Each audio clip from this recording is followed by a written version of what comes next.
Hello, happy people. I hope that you are having just one of the best days in your life today.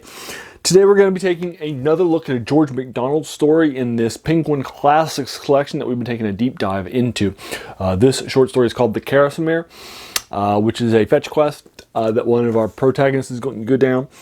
This short story was written over the course of 7 years. According to the editor of this collection, the writer, George MacDonald, sat down and he wrote the first half of this short story.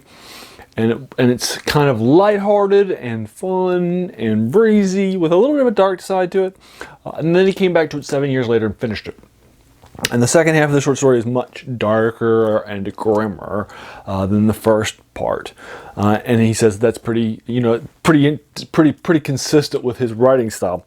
And in fact, the ending point of this short story, the halfway point, is such a concise ending point that it genuinely feels like there are two short stories here.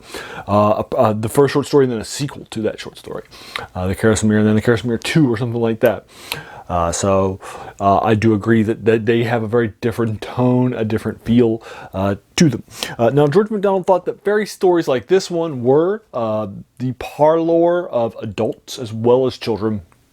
He actually wrote an entire essay on that for the general population, similar to somebody who took a lot of ideas from George MacDonald, J.R.R. Tolkien, who also thought the same thing in a short story that he wrote, an essay rather that he writes called On Fairy Stories.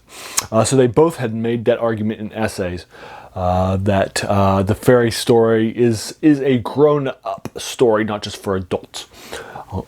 So anyway, it has adult connotations, it has adult aspects, it has adult consequences, and you'll see that here in this short story, which is kind of set in the fairyland. What's going to basically happen, just super fast, our protagonist is going to be a young boy, and he is very mature for his age. His father, who is unmarried, has his food made for him by his boy. The place is swept and cleaned by his boy. Everything is taken care of him. They have a farm.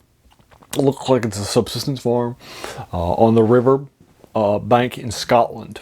And one of the things that he does, and he's a bit quirky, but he's definitely mature for his age. And one of the things that he does, he diverts the local stream to run through their house. And so he actually creates a canal and knocks it through while his father's out to work one day. And then his father comes back and he shows him what he did. And his father's like, okay, we'll try it out. We'll see what that's like. Because again, he wants to sort of honor his son's quirkiness. And so that night, what winds up happening is that a ferry fleet will actually sail down the river, which had been previously blocked, and they sail through his house. Before they arrive, after they arrive, but before they actually talk to him, there is a young girl there who talks to him and tells him that she's been captured and held prisoner by the fairies for years now. And they have held her captive, and she wants to be freed. And she says that the Fairy Queen is about to give you anything that you want as a thank you for letting her and her people free. So when she does, ask for me. And then what winds up happening is that, again, the Fairy Queen will do just what the girl predicted.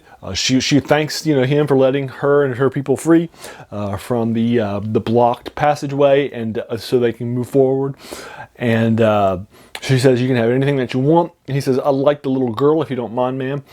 And then the Fairy Queen says, you can have anything else that you want. And he says, I hate to be, that guy, but I want the girl. And she says, "Are you sure?" She says like, "No thanks." And he's like, "Hey, you promised. You owe me." And then she's like, "All right, but only if you do something for me first." And he agrees to do something for him first. And what he agrees to do for her is to find Carasoyn and bring it back to the fairy population. When he brings it back to the queen, then she'll release the girl. So that begins this fetch quest for the Carasoyn, which will be the first half of this short story. And then the second half of the short story, a sequel, will be what ends up happening afterwards. years later. But anyway, but the first half is the fetch quest for the Carasoyn Mare, and it's just lovely, well written. All the creatures that he'll encounter, the unusual situations that will happen. It definitely has a light fantasy feel to it in the first half, and it's very lovely. And the second half again has a very interesting descriptions, very interesting things. George MacDonald is definitely a talented author, and there's a reason that his stuff has survived from the 1800s to now in a Penguin Classic collection. I'll link you to the collection below. I'll also link you to the. I'll try to find this short story below. Unlike the other short stories in this collection, this one was not self-published in a collection by itself. For example, some of these short stories that I reviewed for you were published during MacDonald's life in a collection of short stories, but this one was not. It was actually published in another method. That's the first short story in the collection that wasn't published in a collection. But there you are. Again, I'll try to find you a free one because 1800s is clearly past its sell-by date for copyrights. And I'll also try to find you this collection too. Link it to you on Amazon in case you're interested in buying it and reading it in print. It's like me. But there's no judgments if you don't want to spend the money on it. It's fine. Read whatever you want. But there you are. Have you read this short story? What did you think of it? Did you agree or disagree with my take? Because I definitely enjoyed this short story. If you enjoyed this video, why not hit that subscribe button? Because there's going to be a lot more of these following fantasy like this, science fiction, and horror. And then finally, hey, I want to thank you just a moment for taking some time out of your day and investing it and watching my video, because we all have so many things that are happening in our lives and we're pulled in so many different directions.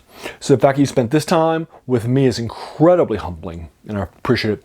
So thanks again and have a great day.